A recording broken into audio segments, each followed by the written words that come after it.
The Last Stop.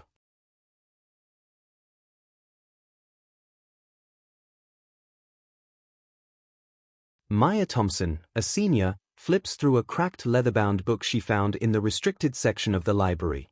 People always warned Maya Thompson about the old book hidden in the back corner of the university library. They said it wasn't just some forgotten manuscript covered in dust. According to the rumors, the book contained rituals and dark spells that no one should ever read aloud. But Maya never believed in any of that. When she finally found the book, she smirked at the faded symbols carved into the leather cover. To her, it looked like nothing more than an old collection of creepy stories meant to scare people. So she took it home. That was the beginning of everything.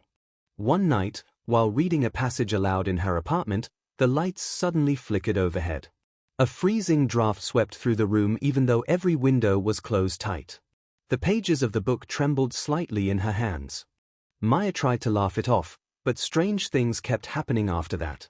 Her bathroom mirror cracked on its own while she stood in front of it. Footsteps echoed through her empty hallway late at night. Every night at exactly 3 a.m., whispers pulled her awake from sleep. She could never understand the voices, only hear them murmuring in the darkness around her. Then came the shadow. At first, Maya only noticed it briefly, a dark figure standing at the edge of her vision. Whenever she turned to look directly at it, the figure disappeared. But as the days passed, the shadow seemed to grow closer. Her friends noticed the change in her too. Maya became pale, exhausted, and distant. They begged her to stop reading the book, but she insisted she was fine even when fear slowly started taking over her mind. One cold night after a late study session, Maya boarded the last city bus home. The driver looked unsettling, thin, hollow-eyed, and unnaturally pale beneath the dim lights of the bus. As Maya stepped aboard, he glanced at her through the mirror and gave a slow grin. "Long night, heh?" he muttered. Maya nodded quietly and sat near the back, clutching the cursed book tightly inside her bag. The ride felt wrong almost immediately.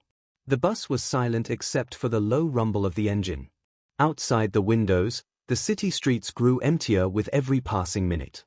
Then, one by one, the streetlights began shutting off behind the bus, leaving the road swallowed in darkness. Maya frowned and looked outside again. The buildings were gone. The pavement had turned into a dirt road. And beyond the windows, an endless forest stretched into the night. Panic slowly crept into her chest. She stood up and walked toward the driver. "Hey, this isn't the right route." The driver said nothing. The bus suddenly screeched to a halt in the middle of the woods. The engine died. Silence filled the air. Maya looked toward the front seat, and froze. The driver was gone.